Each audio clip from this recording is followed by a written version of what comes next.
Forbes India Resilient Masterminds, powered by Microsoft. We've been living in some really uncertain times. It is definitely in times like these that organizations of all sizes have had to scramble to digitally transform and move to remote work, even as they struggle to understand their future. Strengthening business resilience means embracing digital technology and building digital capabilities. Even organizations that went further along in the digital transformation journey before the pandemic now need to move quickly. The imperative isn't just to transform, but to improve agility, speed to market, and stability to achieve faster return on investment. We are joined today by Mr. Ravi Santhanam, the CMO of HDFC Bank, Ms. Hitu Chawla, the CMO of Microsoft India, Mr. Vivek Sharma, the CMO of Pidilite Industries, Mr. Wanchoo, the CMO of Eureka Forbes, and Mr. Suvid Bajaj, the CMO of Udaan. Thank you, Hitu and gentlemen, for joining us today at the Forbes India Resilient Masterminds powered by Microsoft. Let me begin by asking this panel for their opening comments, how the role of the CMO has really changed, and what has been the experience so far. Traditionally, the CMOs have always been seeing themselves as the owner of the brand and the custodian of the brand and the owner of the consumer voice in the organization. But some of the later day CMOs who have come in as digital started coming in fold has redefined this, and we're all part of that gang which we have redefined ourselves as we belong to those set of people where we are responsible for the brand experience. No more brand custodian, we are the brand experience custodians. You're no more just bringing the voice of the customer, you're bringing the voice of the customer experience into the organization. So you have to actually go back and look at the customer journeys, and this pandemic period has forced almost every CMO to relook at the customer journeys and bring that customer experience across the journey, starting from origination to fulfillment, and how people are looking at it, how people are feeling safe about interacting with the brand has become more important for you today than maybe say 6 months back. Hitu, what exactly are your thoughts on that? The whole rapid digitization is forcing almost every function to rewrite the traditional playbook. But marketing surely is amongst the one that needs to, and it is embracing the change the fastest. Because after years of marketing being seen as that brand custodian or the advertising arm of the business, many organizations now are actually seeing it as an investment and relying on it to drive growth. The CMO is actually seen as the head of business growth. So I think that's one of the shifts that this pandemic is bringing it more to the fore and bringing it to life. The second thing I also would call out is also with this whole marketing and technology collision, the role of the CMO is now evolving into what I would say a CMTO, a chief marketing technology officer. The reality is that every facet of marketing emanates from data and technology, be it hyper segmentation, channel optimization, bid optimization, data modeling. Vivek, do you agree that the role of the CMO has changed more towards what she refers to as the CMTO? The first thing which has changed is the CMO has to focus far more on making choices. It's not that all segments and all geographies are growing equally well as in the normal times. So certain geographies are open, certain are closed, certain segments are growing far more growth.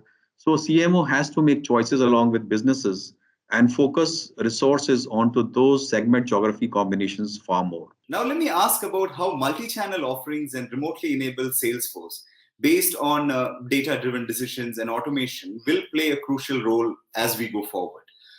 So how have all of you been equipping yourself and your organizations on that sense? Ravi, your thoughts? Being a bank, for us, the product is finally at the end of the day not a physical one. So it's easy, and from time immemorial, we have been doing everything digitally. But if you look at from a sales perspective, majority of the salespeople were actually going and physically meeting the customers to do many things. While the transaction processing can happen digitally, the sales origination was happening more physically. So during this pandemic, what we had done specifically is to make the sales origination shift to the digital side. Now, they were always a little bit reluctant to adopt digital because if digital comes in and does that job, what will be their role? So this is the first time when the pandemic stuck and they can't meet customers. They are calling up and saying, can you give me something digitally to talk to customers? Can you enable me to complete this order digitally, which is the application form itself, the journey of starting the customer into a product that itself has to get into digital. So that was one of the biggest change that we saw. Vivek, let me ask that question to you. Have you, how have you guys been equipping yourself, with the changes taking place all around you? Let me talk about B2B. Now, in B2B, initially there was a slump in sales, but then we begin to see many sectors actually emerging as opportunities of growth. So, be it use of sealants and adhesives in automotive sector, or some export segments actually picked up. Now, traditional methods of approaching such spurt in demands in these segments and the renewed need of customers could not have been catered through physical means only given the lockdown situations. So therein actually we used digital, we actually supported our sales team in reaching out to far larger base of customers and generate more leads for them. We have actually used CRM and data analytics to drive more customized communication to our contractors. So depending upon the size of the contractor and the need, we begin to actually push customized communication through social media. And it was all automated. Samir, in that sense, all of this focus on digital engagements that we have now, how do you see the interplay of technology platforms and audience experience as we go forward into the future? In the last 6 months, we have done things which we wouldn't have done for the last perhaps 60 years, not even 6 years. To give an example, Eureka Forbes is a truly omnichannel company. We have a direct sales team. We have a direct sales team to the extent of 2,000 feet on street who go and meet the consumers. We have a large retail presence with the retail store professionals called the ISPs who are there in the retail outlets. And we have the e-commerce channel with the Amazons and the Flipkarts of the world. Now, all the three channels, especially you take a direct sales team, there is these 2,000 feet on street who were unable to go and visit consumers' homes. And you will be surprised to know YTD this year, this business has grown. That's the amount without being able to visit the consumers. With Microsoft, we have worked out a software in which the entire demo can be done by the Eurochamp sitting at the home. And when I'm saying a demo, it's a seamless and a standard demo across the 2,000 people. Because, there's no background like this. There is no face. Only the products are seen. There's a screen sharing on the phone and there's an app on the phone with which the screen is shared through Microsoft Teams. And the entire product is taken online. The explanation is done by the soothing voice of Eurochamp. And online, the questions are answered. The experience is standard whether demo is done in Belgaum or demo is done in Baroda. The same experience is carried forward. Suvid, Samir spoke about reimagining customer experience and of course driving customer attention. How can technology help with all of that? Yeah, I think the whole part of the platform really was to reimagine the way a customer is currently behaving in the offline world and to keep the familiar there, but yet transition that entire behavior into the online space, right? So I think we do work very closely with the product and the design teams of the app itself in ensuring that those offline experiences are not so dramatically evolved in the online space that it doesn't have enough buy-in on day one. And at the same time, how do we ensure that we are offering the convenience of the platform in a manner where the customer is able to experience it, yet is not turned off by the whole technology around it and the packaging of it. Ravi, I know HDFC Bank has Eva and your chatbots and all of that. So how do you see the evolution of feet on the street with all of this digital sales and chatbots and everything that has been going around? After a long time, I'm in a panel with a lot of people who do physical stuff. So I'm hearing what Samir and what Suvid and what Vivek are talking about, how they converted a physical product into a experience which is very different. And on that spend, just one point, for us it is already done. So that's not the game that we were playing. And the most important thing for us is how to convert the activations we did in the market into the digital world. So we used to do 10,000 offline activities in a month. across Okay. the length and breadth of the country. So one of the biggest challenge for us was to convert those offline activities that we used to do to generate business to online. And today I can proudly say that I do 10,000 online activations a month, whether it is webinar to start with to create a virtual shopping mall. So our experience creation has moved tremendously on every direction. And coming to the sales, I will just go with what Suvid said. And the biggest power of data is making the customer also equally knowledgeable about a product.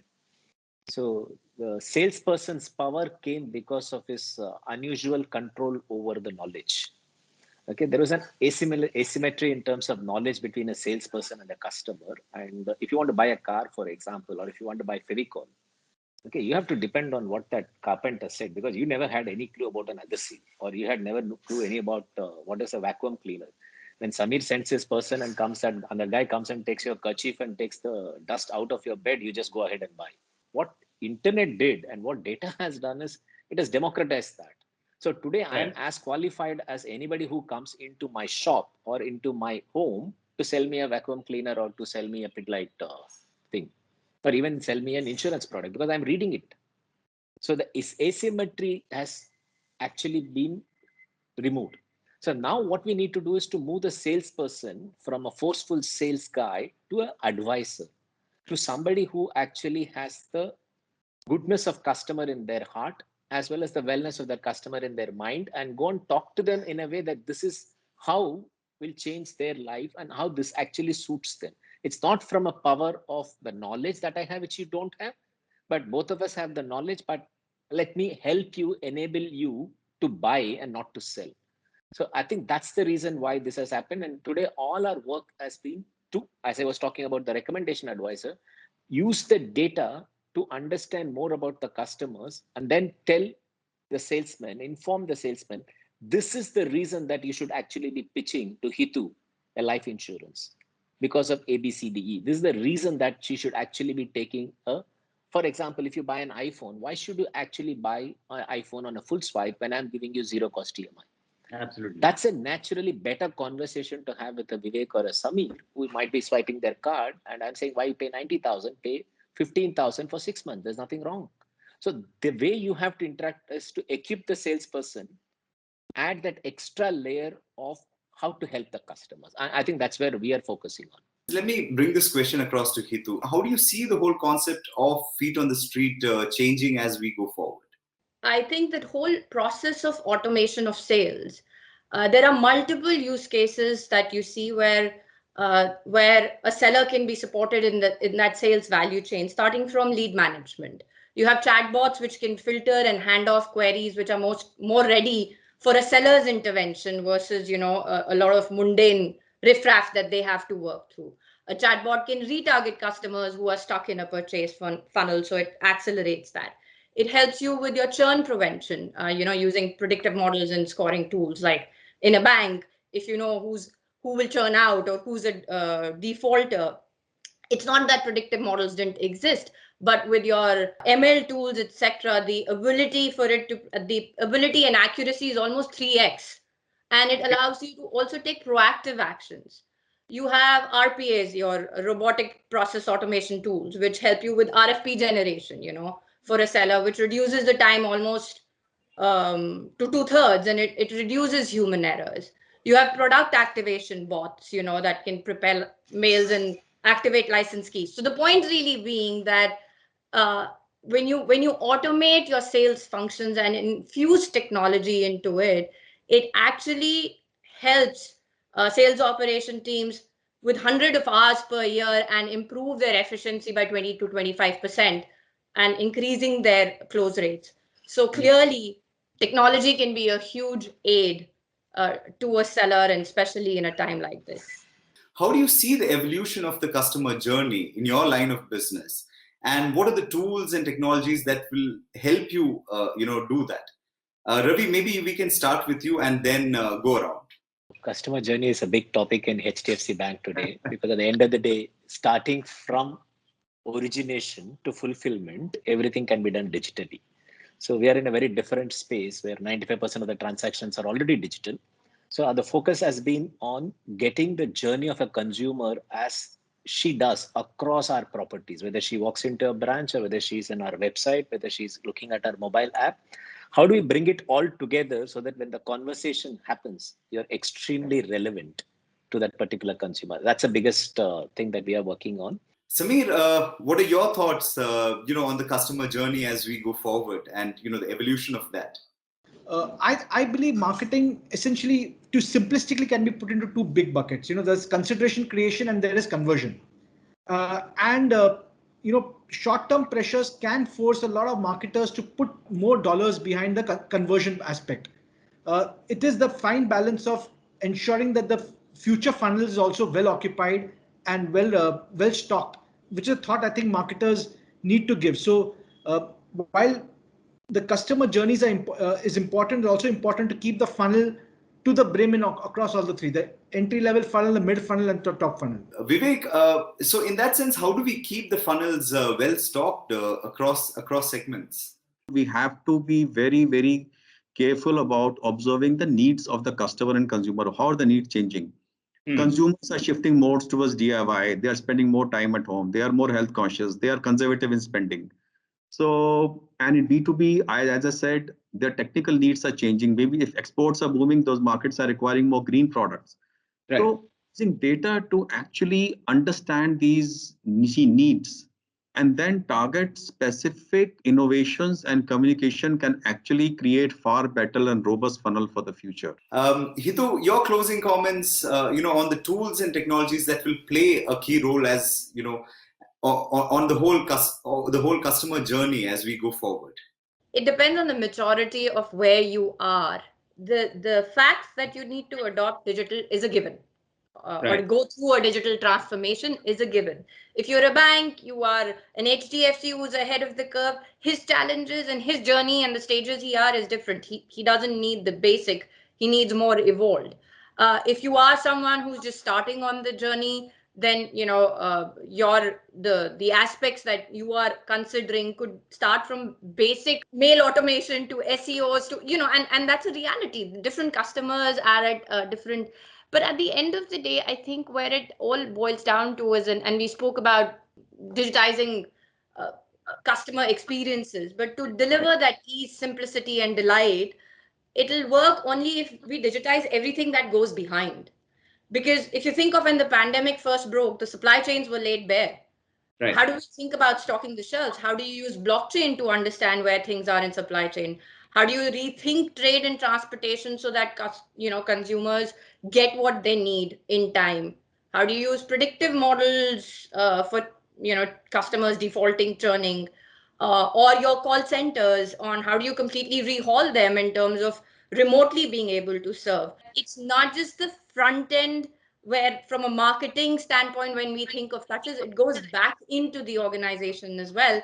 And hence, it's not digitization, it's digital transformation when you do that transformation at every point in the journey from the get-go. Test and learn and curiosity are really at the core of both the DNA of the organization as well as the day-to-day operating model. How fast can we change the offer, the media mix, the commercials, the algorithm. So I think that's not something which is short-lived, that is here to stay. Other one that I would love to add is, I think amongst other things, the pandemic has opened and trained our eyes to importance of diversity and inclusion. I think we've seen the disproportionate impact the pandemic has had on people with disabilities, people with different social and economic backgrounds. So I think it is very, very important that we as marketeer need to have a much deeper and wider commitment in embracing what that means in our messaging, in our go-to-market approaches. Absolutely. I want to thank all of you for taking time out to join us today. Forbes India, Resilient Masterminds, powered by Microsoft.